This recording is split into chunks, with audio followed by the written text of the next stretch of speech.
everybody, welcome to Om Sweet Om. I'm yoga instructor Allison Schuster, and today we're at Evolve Wellness Center and we're talking to Olivia Rogers. Hi Olivia, how are you today? Good, thanks for having me. Glad you're here. Now Liv, you're a medical massage therapist. Let's just start right there. What does that mean? I mean, I know I love massage, but what you do is a little bit more than just a massage I might get on vacation. What does medical massage therapist mean? So medical massage is what I call what I do. People say, well, do you do deep tissue or do you do relaxation? So I basically call it medical massage because I work on everybody who just wants relaxation all the way to professional athletes, people that are injured or just came out of surgery. So it's like massage with a purpose. All massage is relaxing, but I'm here to work the problem areas. So a lot of my students come into yoga and they sit at a desk all day. So their shoulders are tight. They may even lean over a computer so you can see the posture is bent. And they always tell me, oh, this is where I hold the tension. What can massage do for a situation like that? That's almost everybody. I don't know anybody that doesn't have any stress. I don't know anybody that doesn't slouch forward. I don't know anybody that doesn't sit too much, from day to day. So, we teach posture. So much of it is weakness in your back. So much of it is, areas that now I'm sitting up straighter. I know. Just even the minute you say that, we'll sit up a little straighter. But almost everybody, that's what's so cool about my job is because when I'm working on somebody, I can find some of the imbalances. I can tell if a muscle is too tight and it needs stretched, or maybe a muscle is too weak and so it needs strengthened to help pull your shoulder back. So that's what is kind of neat about, even chiropractic and massage. We can kind of find imbalances and fix it from there. So everybody might need something a little bit different. And that goes from just, okay, that's an everyday example, but all the way up through professional athletes. I know even for me, teaching a lot of yoga classes every week, though you might say, oh, that's great, you're in such good shape. However, the body starts to get depleted. You start to really see the tension in the muscles, and that's when we get hurt, isn't it? Right. And that's the fine balance between, people that are so active, just like you and professional athletes. It's almost you're overdoing it. And some people don't do enough. And so that's what you need to find out. You think, PT might not be right for everybody. Chiropractic might not be right for everybody. Everybody has their own specific different things that can be helped by massage. In general, everybody can benefit from massage, whether it is just relaxation or they need scar tissue broke up after surgery. Massage can cut healing time in half after a surgery. That's amazing because people don't realize that any injury, you're going to have scar tissue. Yeah, just to help the blood flow. And so many people tell me, oh my gosh, after I had that massage, I went to my yoga class and I could do twice as much as I could do before. So just getting the blood flow, loosening up the muscles. Sometimes if you are even out of alignment, sometimes loosening up those muscles will get you right back in. So I say that massage is a great place to start if you're not sure where to start it out. And what about blood flow? I mean, we hear this all the time that we do sit too much as a culture. So massage actually gets things moving. Yeah. Right? Massage actually tones the muscles. So even though you're laying there relaxed, I'm actually giving you a workout. That's a perfect workout. That's the workout we all want. To do that much. But even a half hour, people walk out of my room. We talked earlier about, just they have that massage face. It beats you up. My best massages are the ones that I'm usually a little bit sore the next day. It's so important to get a lot of water in before and after a massage. It is massage with a purpose, and some people do want the relaxation, but I'm specialized in the medical because I do have training in sports training. I've worked underneath physical therapists, chiropractors, so my expertise, I kind of look at it as this all-around holistic kind of approach. And a combination. I think that's one thing that we keep stressing on the show is just all of these things work together, right? You can do a little bit of yoga.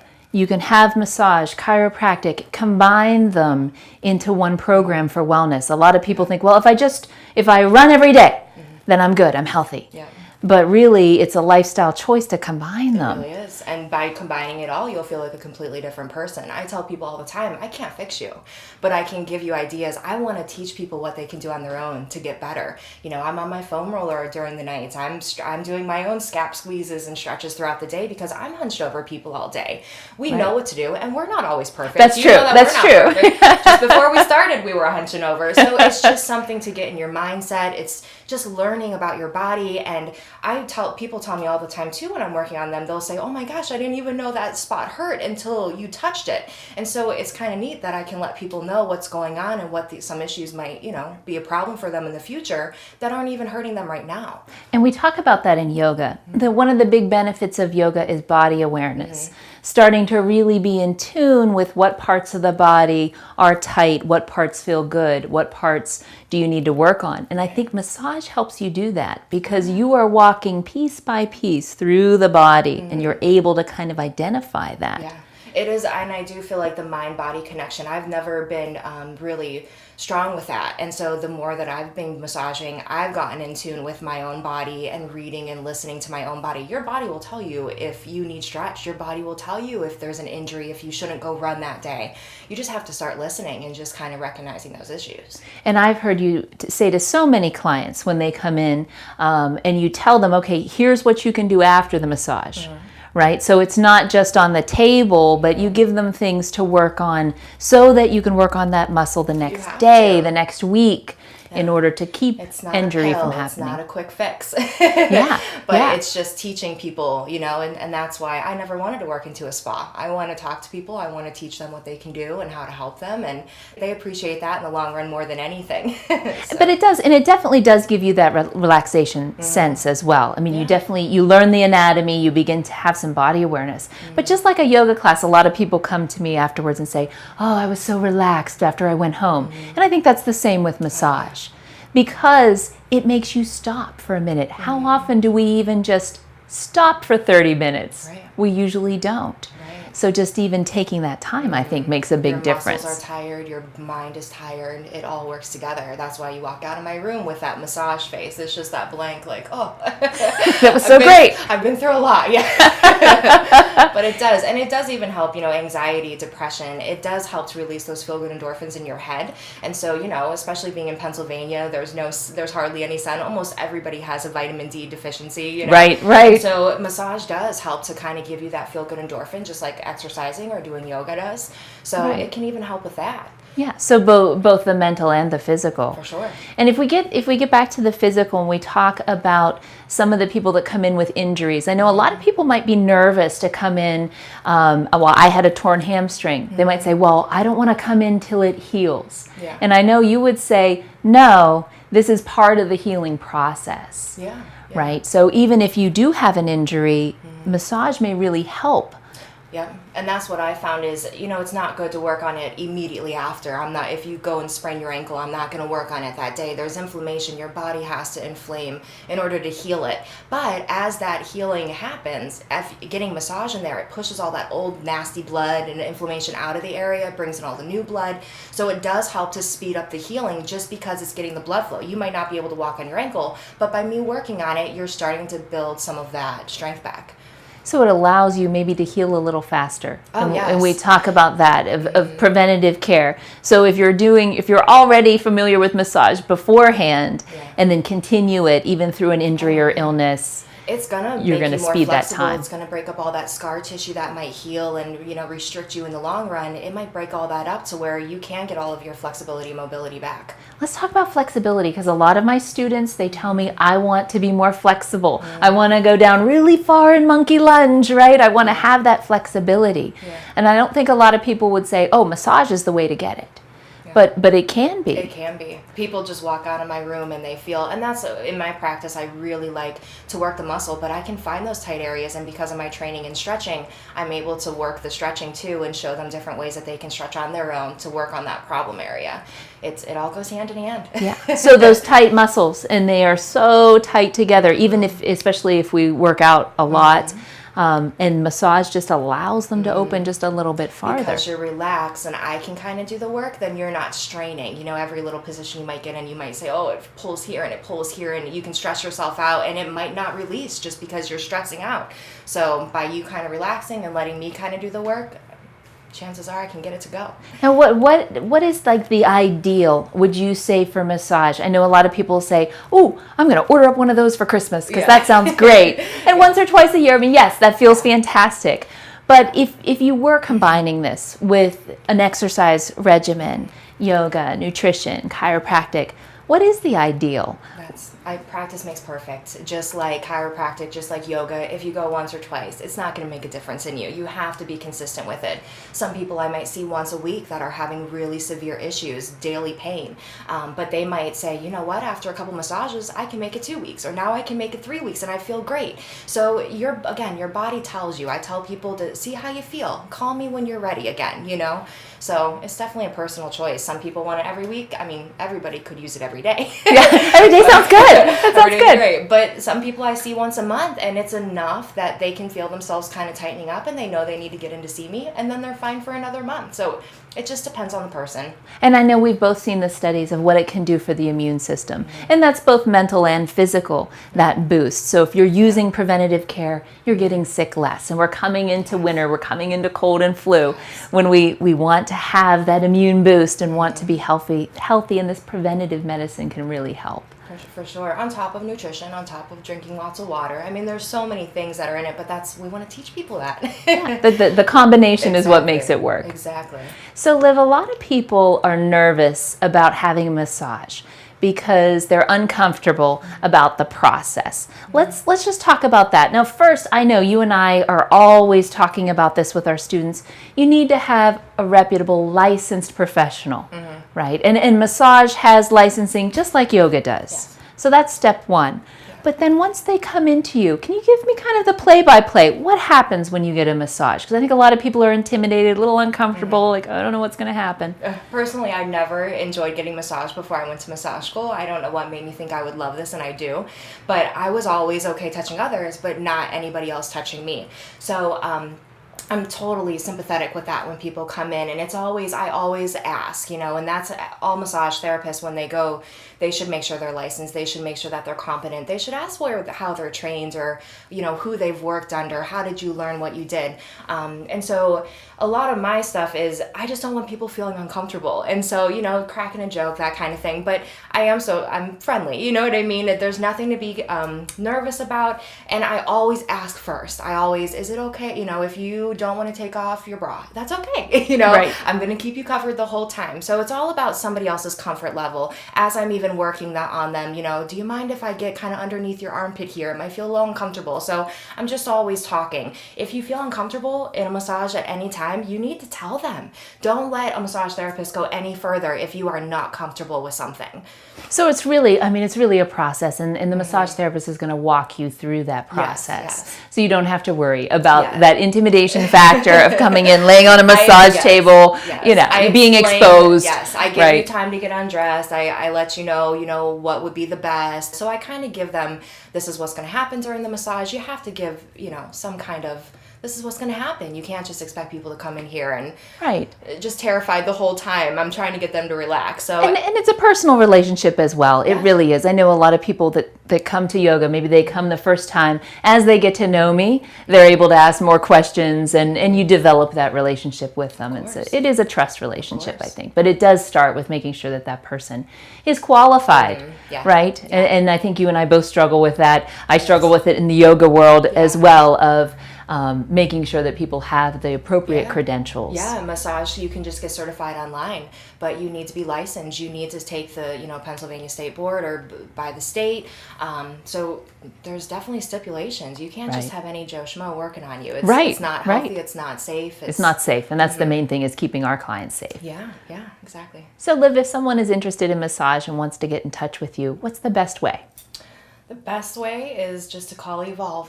Leave a message, we'll get back a hold of you and try and set up a schedule that works out best for both of us. But we do offer the half-hour massages and also an hour. Some people don't always want the full body. They just want a little bit of their problem areas, so that's why we offer both. Well, Liv, we're so glad that you joined us here today. So we really appreciate it. We love Evolve Wellness Center, and we're glad that you joined us on Om Sweet Om. Oh, thank you so much. Stick with us. I'm going to meet you in a moment on the mat.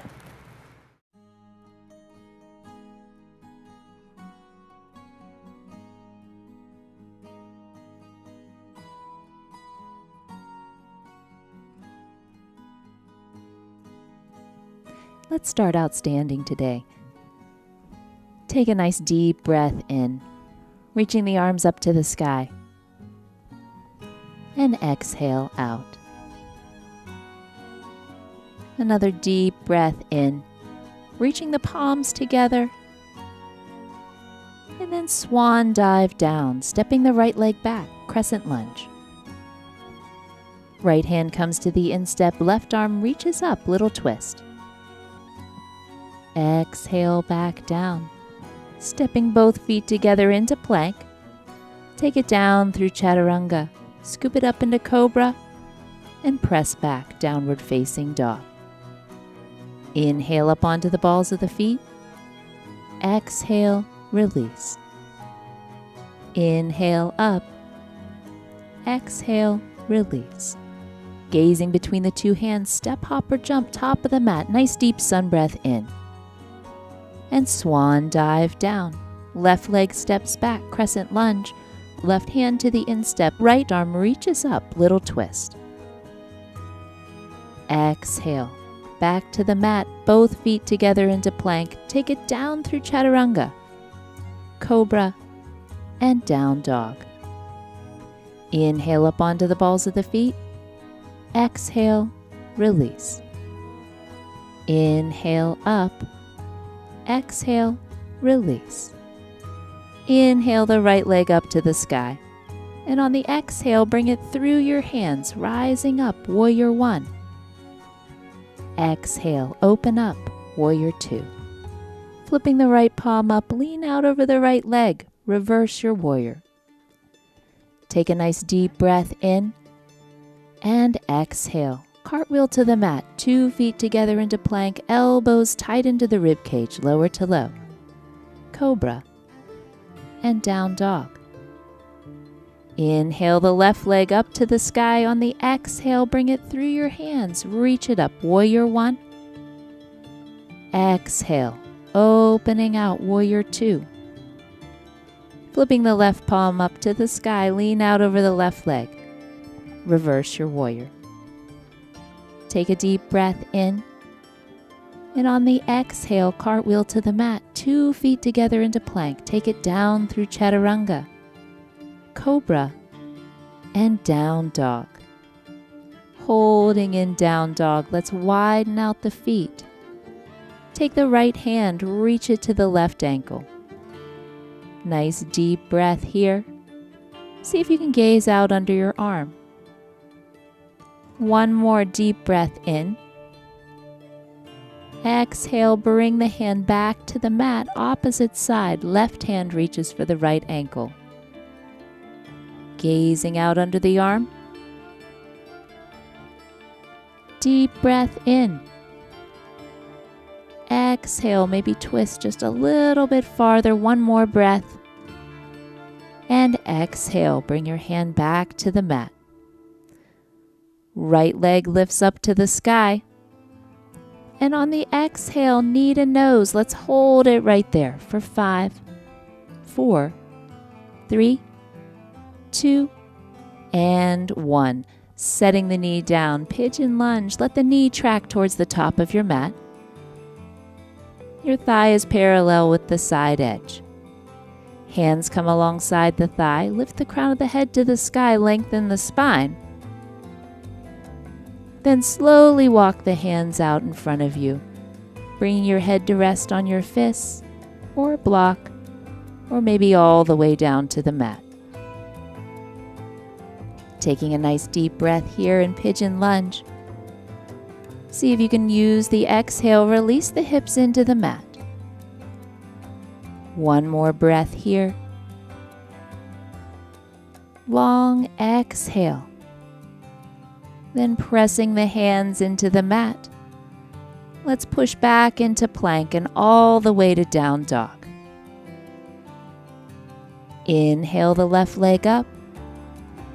On the exhale, knee to nose. Hold it right here for 5, 4, 3, 2, and 1. Setting the knee down. Pigeon lunge opposite side. Check the knee, is it tracking towards the top of your mat?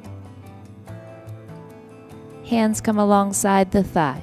See if you can lengthen the spine, reach the crown of the head up towards the sky. Then slowly walk the hands out in front of you, finding that resting place. Letting the head and shoulders relax into the mat.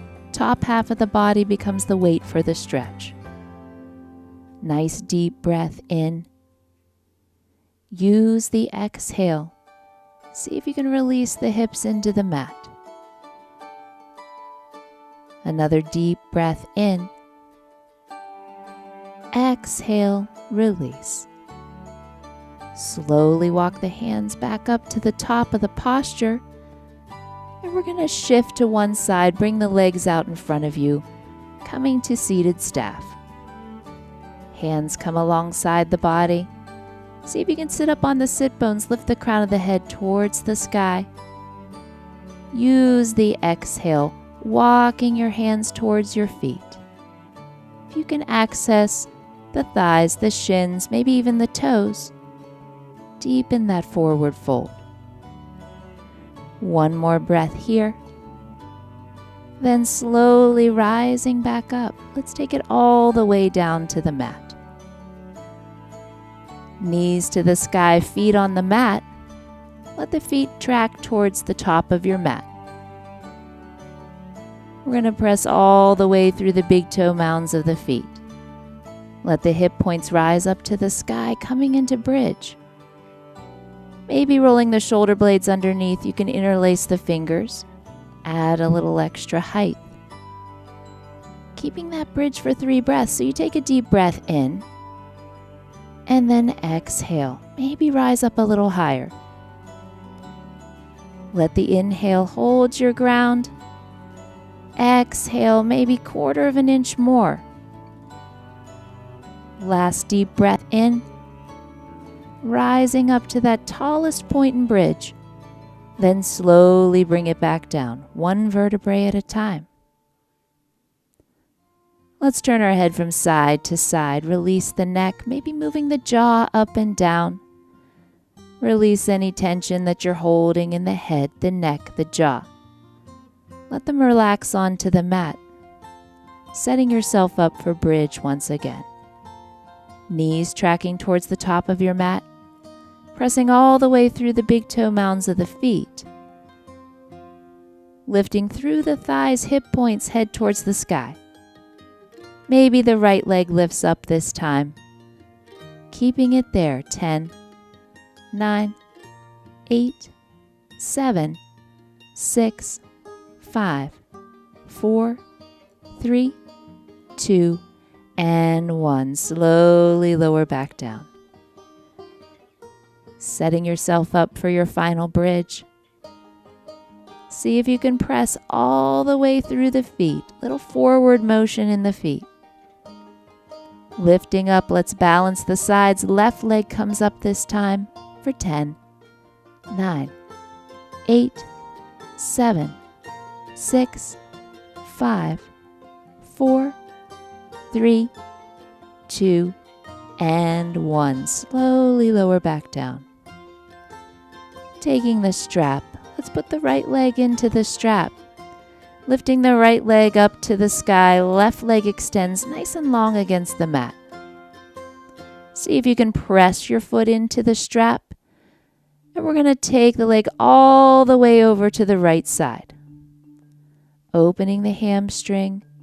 See if you can use the strength of your arms to help deepen the stretch. Relax the shoulders and the head onto the mat. Then bringing the leg all the way back to center. Let's cross over to the opposite side. Take the right leg over to the left side. A little twist, seeing if you can keep the head, the neck, the shoulders on the mat. Fold into that twist, maybe even turning the head in the opposite direction. Deep breath in. Use the exhale, press the foot into the strap. And let's bring it all the way back to center. Left leg takes the strap, right leg extends nice and long against the mat. Take a deep breath in. Press the left foot into the strap. Then opening out to the left side. Using the strength of your arms, hold the leg in position. Just let it hover on the left side. Head and shoulders relax onto the mat. Let's bring it all the way back to center. Taking it over to the opposite side, little twist. Left leg heads to the right side. See if you can coax the shoulder blades back down onto the mat. Relax the head and neck. Press the foot into the strap. Deep stretch along the hamstrings. Then let's bring it all the way back to center. Releasing the strap, setting it aside, coming back to bridge posture. And for our final inversion, we can take a supported bridge. Maybe we lift up into bridge and place a block right at the tailbone, where the tailbone meets the pelvis, and relax into that supported bridge. Maybe we put the hands underneath at the small of the back and allow the hands to become the support for our bridge. If you want to take shoulder stand, you can launch from this point up into shoulder stand, extend the legs up towards the sky, draw the sides of the belly in. Finding our final inversion. Let's take 3 breaths here, a nice deep breath in. Use the exhale. Release into that posture. Another deep breath in. Exhale it out, holding that position a little stronger with each breath. Another deep breath in. Exhale it out. Slowly drawing the knees into the chest and bringing the feet back to the mat. Using the strength of your arms to meet me in a seat when you're ready. November's the month of Thanksgiving. Take a little time to be grateful for all that your body can do. Maybe a little time for health and wellness just for you. Find the light within you. Take it out into the world. Namaste.